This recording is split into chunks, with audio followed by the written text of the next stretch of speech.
filthy horde of demons, Brain Smasher Nation, how you doing? This is a From the Vaults number 58, wherein I finally get my shit together. You have it in writing. Yeah, back into the vaults where we left off. Man, I'm excited about what I'm playing behind me, so I apologize if I get distracted. Also trying a new idea here. I've got the volume set at 32. Let me know if 32 is too loud. My last video, it was like ex mortem, and it was just like all the time. I thought my volume levels were alright, but some of you didn't, so I want to make a little adjustments to ease your comfort. So we're listening to a really weird band. I was going to take this out and put some metal on, because I was listening to this last night, and I was just like, you know what? Fuck it. I'm going to leave Stump in. This is Stump, the complete anthology. Stump were really weird Irish kind of post-no-wave, post-punk kind of band from 83, 84, 86, 87, stuff like that. Yeah, they were just really weird and skronky. I am also, aside from being a metalhead, I'm a skronk enthusiast. Some of my favorite non-metal bands are considered stalwarts of the skronk genre. Hit me up if you want to know more about the skronking. So this is their one full length, A Fierce Pancake, as well as their Quirk Out EP and Mud on a Colon EP, and then there's a bunch of like live stuff and kind of weirdo other oddities and whatnot. But yeah, I love these guys.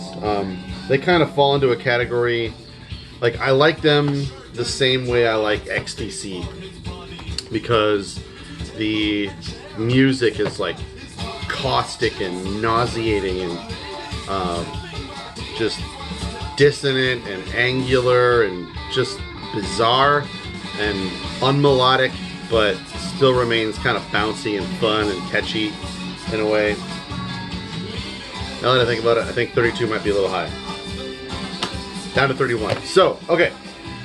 You were right, Chandler. Starting this off with Frozen Shadows. The first release from Frozen Shadows that I have is Empires de Glace. Also have this on cassette. This is a reissue version of this cassette. It has been remastered on here, and thank hell it was, because this thing sounds like garbage, I guess. So I saw this tape in the back of the Red Stream catalog every time I got sent out a copy of that Red Stream catalog. This is how DIY demo tapes were done back in the day. Two pieces of like color copies stuck together. A little fan photo action for you there. The sound quality on it is pretty bad. But it's, you know, it's really grim, Quebecois black metal. This reissue is out on Millennium Metal Music.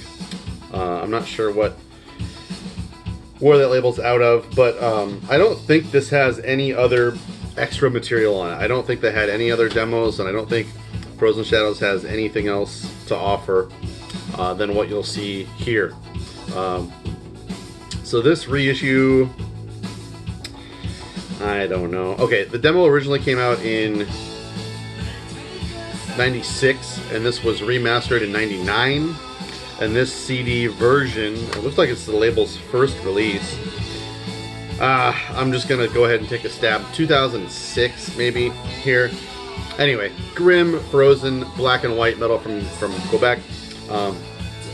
The thing that really annoyed me about this demo when I first got it was like the drummer knows one drum fill.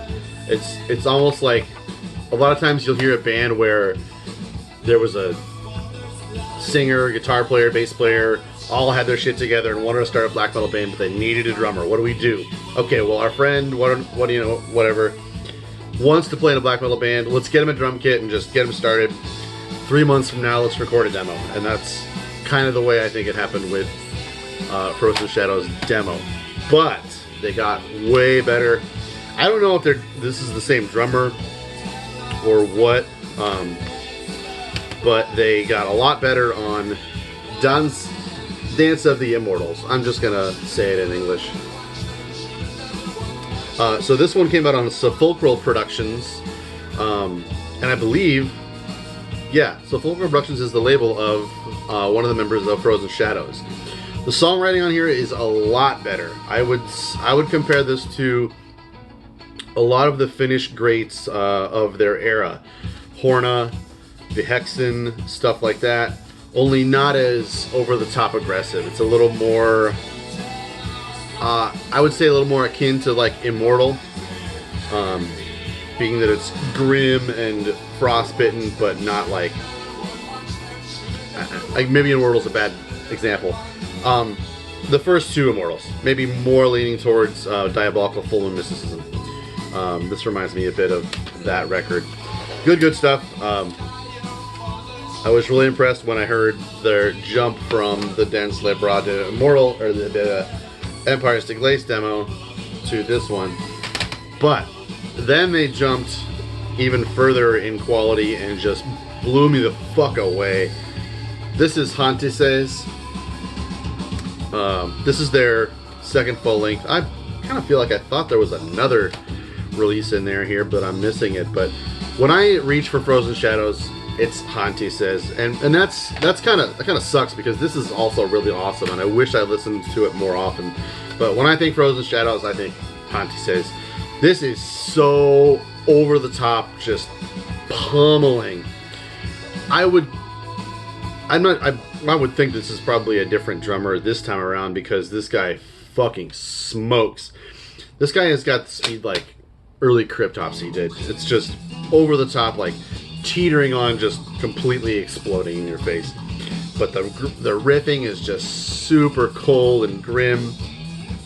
Maybe if you kind of took like Marduk around the 99-2000 era, but kind of added some grim and frostiness like from Dissection and Immortal to it, you would have something like Frozen Shadows. Man, it's fucking killer. I might even just go ahead and put a sample from this in the video so you can believe the gospel that I'm telling you. Not much to look at here. I believe you should be able to get both of these on vinyl for pretty cheap. So if you're intrigued at all and don't want to feel like getting a CD, look for it on vinyl. Use the metal detector to find a good price. I feel like I see it pop up in like distros or used stuff and eBay quite a bit. Anyways, Frozen Shadows fucking rules. I hope you check them out. Next we've got Fuath. F-U-A-T-H. This is an interesting release. Really good stuff. I think there's been a lot of people who were playing black metal, doing what they wanted to do, but wanted to kind of step aside and do something, experiment with the idea that Paysage d'Hiver had created and perfected so well. I know dude from Nijikata Data Project, the name is escaping me. Oaks of Bethel, I think, was the project that he had said he wanted to do like Paysage d'Hiver. And then my friend Ron wanted to do When Bitter Spring Sleeps, and I think it was originally mainly influenced by Paysage d'Hiver. I want to say there's been a couple more that I've heard someone say like outright, this is a ultimate tribute to Paysage d'Hiver. Anyways, this is that by Andy O'Connor, I think his name is, from Sayor. And this is awesome. This is really, really good. I am quite a fan of Sayor, but this impressed the hell out of me. I didn't expect it to be as good as it was. I like the thing about if you're setting out to do this kind of thing and sound like Paysage d'Hiver, The sound quality is something that you would have to really get perfect, and I am not really confident that most people would be able to pull something like that off. And like, I wouldn't necessarily say this sounds just like another Paysage de Verre album or tribute or anything. It really stands on its own as its own entity, and it's great. It's grim, it is super atmospheric and just stirring, and just makes the hair on the back of your neck stand up. This is the big hit that these guys had on VH1 or MTV or something back in the day. You may be familiar with this song. Anyways, Thwoth is really, really killer. It's called I thought Northern Sounds put this out. Neropa Records put this out. And I know Andy has been very busy. Andy Marshall, that's his name, has been very busy with Shore. He's really building the audience for that band really well, putting out some killer records. But I'm really, really eager to hear him do a follow-up to Thwoth. So if you know Andy, let him know. This is well loved and we need more of it. Coming up next, Funebrarum with Beneath the Columns of Abandoned Gods. Necroharmonic put this out. I believe Roy watches some of my videos. Roy's a good dude, putting out great stuff. I want to say this is the first release from Funebrarum. This next riff is great.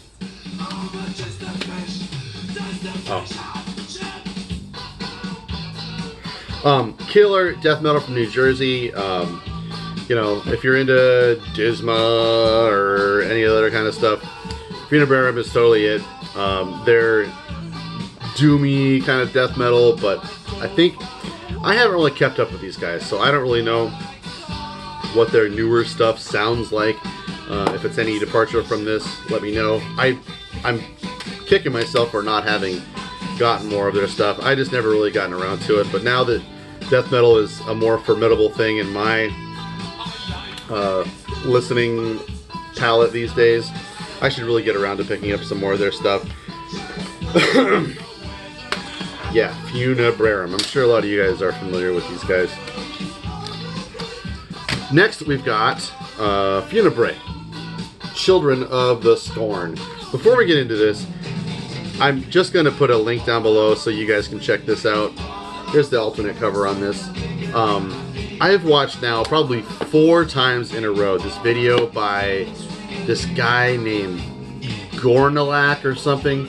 He makes these kind of ornery type of metal videos where he expresses his opinion about a certain specific subgenre of music. I haven't watched more than like 2 of his videos, so I'm speaking very generally here, but his latest one he did was on Finnish death metal, and he does a really, really great job of bringing up some unknown albums, covering the ones that everyone should know, and it's funny and really, really weird. I kind of like it, so I'm gonna put it down below for you to check out.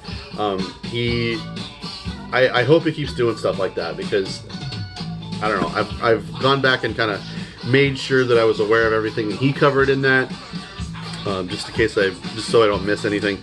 But anyway, Funebrae are definitely one of the very first purveyors of death metal from Finland. And this Children of the Scorn, I believe, is their only full length. It came out in '91, and this Extreme release adds their demo 90 and demo 89 to the back end of this.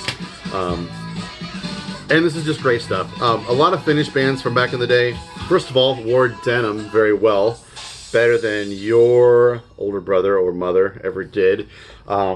Anyways, they also brought a lot of Carcass influence into their discography, and I think that's noteworthy if you're really hungry for something that sounds like Carcass, but it's also kind of a leaping off point for a lot of these bands. But they really got weird really quick, and Gornalak does a good job of talking about, like, year by year the changes that you can mark based on the demo era, the full-length era, and how the Finnish style really came to be out of that very quick period of time. So Funebrae is killer. Just no excuse for not calling that a total classic Finnish death metal band. Next we've got Funeral Age, Fistful of Christ. How about that? This is something that my friend Marty Worm sent me a couple of months ago. I'm not sure when he did. Excuse me.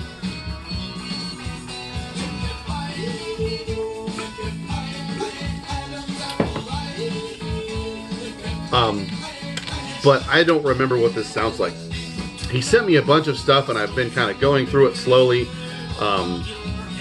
Some of it doesn't belong in my collection because it's just not very good, but I remember thinking this was good enough to go in my collection, and that's kind of all I remember about it. It's riffy, and it was good enough for me to give it a home. That's about all I remember of it. Alright, next, we've got Funereal Presence. So, God, this is distractingly good. I'm really sorry. So this is the first full length from Funereal Presence. The Archer Takes Aim. Out on Sepulchral Voice and Ajna. For a while, I'm not sure if it's still going on, but you could get both of these albums from Ajna for like $15 on CD, and fuck, is that a great deal. The Archer Takes Aim is just kind of getting his feet wet in the style, melding some kind of late era technical thrash, maybe like Teutonic kind of thrash with just like static electricity kind of solos and harmonies. Definitely being the signature sound of this project. If you're not aware, this is dude from Negative Plane, Occultation, and I'm forgetting another one. But his riffing style is second to none. He is just a dude out of New York, I think, who's just started making metal, and he just cannot write music that doesn't sound exactly like he made it. And I think he's just a really wonderfully talented dude.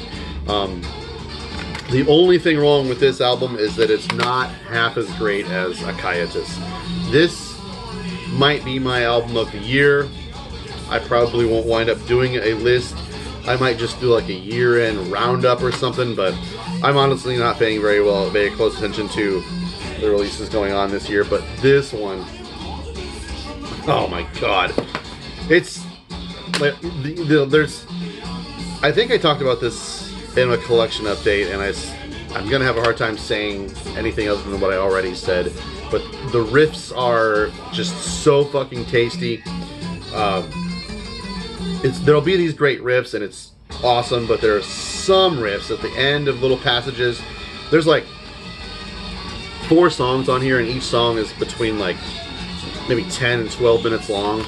So these passages are just serpentine and long, and the grandeur of it is just so much wider and larger and longer than other bands are, especially for being like a thrashy black metal kind of thing. But the intensity just fucking builds and builds and builds and builds until you can hardly take it, and then you don't know what can happen, and then it's just this fucking clashy, clangy, kind of chaotic, almost barbaric sort of ending on it.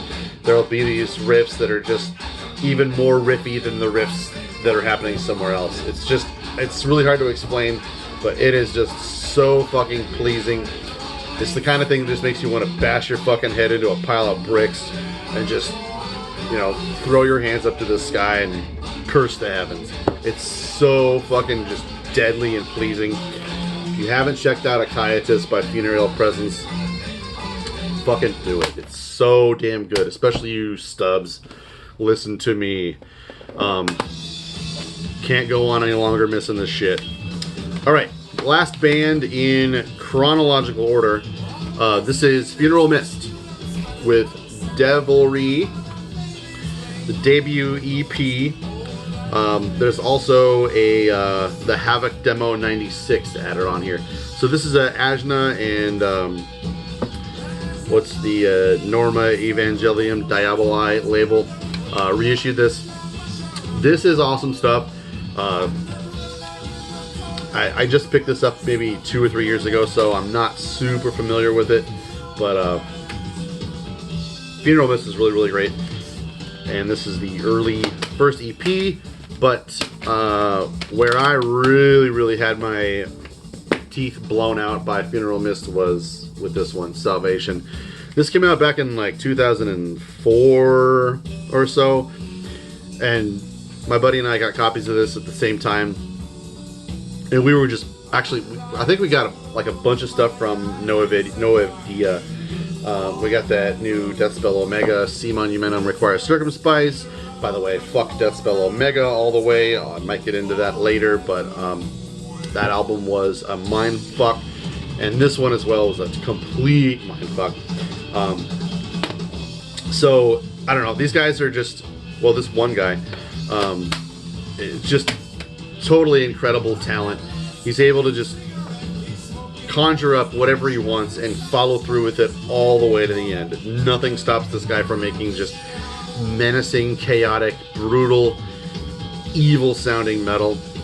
This guy is just immensely talented at really following a vision from something in his head all the way through to the listener, and it is so unique in how deadly and scary and weird and fucked up it sounds. The booklet in here doesn't do any good. It's just the photos in it are just really weird and nauseating. It's just super grim and unique. So that album came out, Salvation, in 2003, and then I think like 2008 maybe or so, you put out Maranatha, also with the booklet.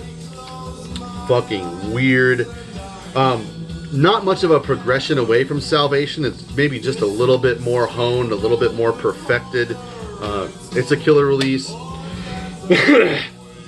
This isn't a band that I listen to very often, and I really don't know why. I don't dislike Funeral Mist whatsoever. Man, this booklet is just so nasty. Whoever does his layout is fucking great. His band photos are great. Dude is just a real impressive artist in the black metal realm. Look at this fucking weirdo pig lady. Anyways, it's great stuff. I wouldn't say it really sounds all that Swedish. It's not very melodic. It's a little bit more just pummeling, grim kind of stuff. This booklet has so many pages in it that you can't even cram it back in the fucking thing. And then last year he put out another full length. I think nobody expected him to do another one because he's been so busy with Marduk. This guy is the singer of Marduk. This is Hecate. And I'll be honest, I listened to the opener. They released a single of it, and I immediately ordered it, got it in.